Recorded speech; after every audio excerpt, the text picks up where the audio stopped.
Hi everyone, welcome back to Pi Analytics, and in this tutorial I am going to talk about the different AI features and visuals that you can use in Power BI.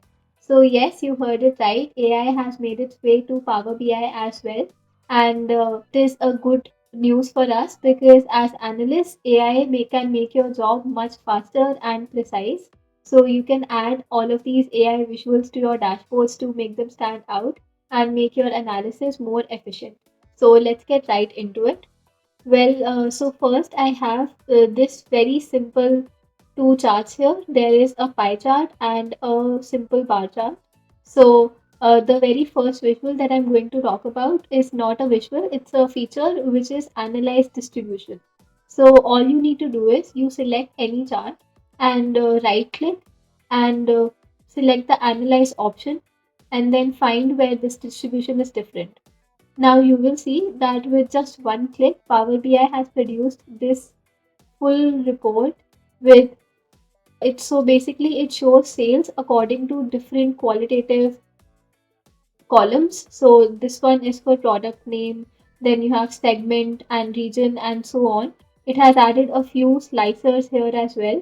So for ship mode, if I want to see data for just economy plus, I can do that. And for priority as well. So this gray line, I think, sorry, the bars itself show total sales for all of these different segments, ship modes. And this is how you can use the analyze distribution feature.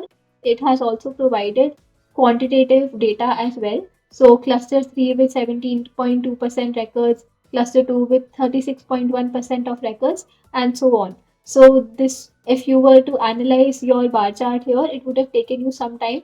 But here with just one click, you have all of the key insights here. So, and this is how you can use the analyze distribution feature. Now the I will remove this, and the second feature that I'm going to talk about will be smart narrative. So for that, that is also an analysis tool, by the way. I will just copy and paste this visual here. Yes, below this, and now I will select the narrative visual. So yes. Now what the narrative visual does, I will select custom here. You will see the narrative visual. All it does, it also provides an analysis but in a more language format. So analyze distribution provided all of these quantitative numbers with charts and slicers, but this is more of a language format. So yeah, you can see that I think it's providing it for for the bar chart only. And this is some because it's called a narrative, it has provided a narrative of your bar chart. So I'm going to remove this. This is also a great tool for analysis. Now the third feature that I want to talk about will be the Q&A feature. Now you can select this from the build column here. This is the Q&A feature, and Q&A is also for analysis. Again, language format. You can ask this you can ask Power BI questions about your dashboard, and you can also ask it to create new charts for you. So it's giving some suggestions here. I'm just going to select one of these. So top countries by total orders. So now I'm going to expand this so you can see it has provided a bar chart that shows top countries categorized by total orders. So we can see that France had the most orders and then followed by Germany and UK and so on. So this is how you can use the Q&A feature as well. So if you were to do it yourself in Power BI, it would have taken you a few clicks here and there and some brain power, but this was literally just two clicks. So yeah, this is how you can use the Q&A feature. It can generate new visuals for you, and it can also answer a few questions about your visuals. So I'm going to remove this. And now the fourth visual that I want to talk about will be the key influences. Now this is again an analysis tool. So you select key influences from here, the build column, key influencers, and then you just need to add some data to it. Now what I'm going to add, I want to analyze sales. Now this is an explain by. So we want to see sales, let's say by product name. Okay, so try adding some more field. Let's say I will also add country. Okay, I think I need to add some more. Alright, let's add product name. Let's add city as well. Let's add region. I don't know why it's doing this, but again, I think we need to analyze sales by some influence. So let's say I will use subcategory.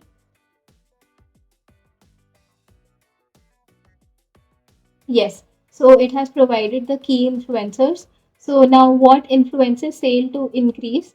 Now it's answering this question, how does sales increase when it comes to subcategory? So when the subcategory is tables, this is how much sales increase by, and then so on. This has also provided some analysis about your data. Now I will talk about the fifth visual that I really like. It is called a decomposition tree. And a decomposition tree is used to drill down into your dataset to provide even greater details. What that means is basically you select a decomposition tree from the build section, and I will increase its size. Now it's going to drill down into different dimensions of your data. What that means, let's say I want to analyze sales, right? By I want to see sales in countries, right?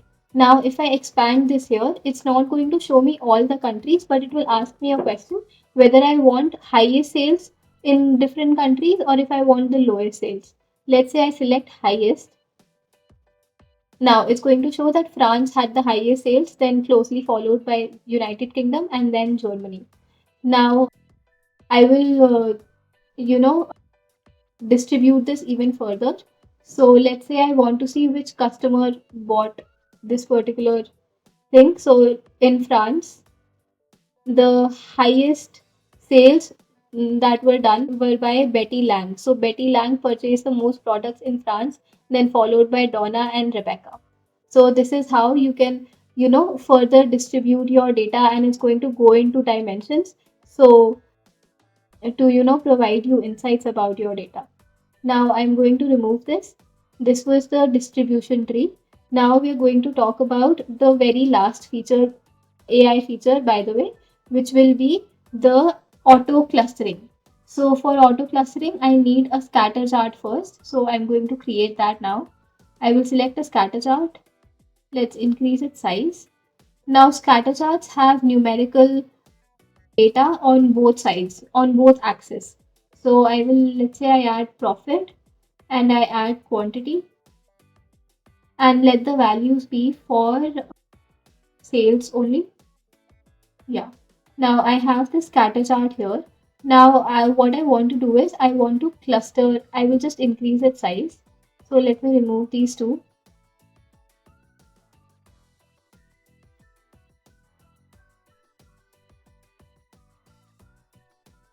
So let me increase its size. Now this is your scatter chart. Now what I want to do is I want to cluster it. Clustering is basically you group your data points by similarity. So here similarity could be the sales, right? The sales value. Now all you need to do is you select these three dots here, and there is a feature called automatically find clusters. I'm going to select this. Now it can be auto as well. So according to your data set, it's going to decide the number of clusters your visual needs. But let's say I want to cluster it with four into four groups. I'm going to select OK, and yeah, see, so it has grouped your data points into four different clusters. So now these data points are somewhat similar, and then these data points are somewhat similar with each other, and then so on. So this is how you can group your data points by similarity. Here it was with sales. You can use different fields as well. So yeah, these were the 6 AI features that I wanted to talk to you about today. And there are many more in Power BI. There are a few extra features that you can use in Power BI service. And with the premium subscription of Power BI, a few other features also are available. So if you have any comments about this video today, please drop a comment below and I will be more than happy to answer any of your questions. And if you like this video, please give it a thumbs up and do not forget to like, share and subscribe to the Pi Analytics channel. We are coming up with new Power BI content pretty much every day. So please stay tuned to our channel. Thank you so much for watching this video and I am signing off.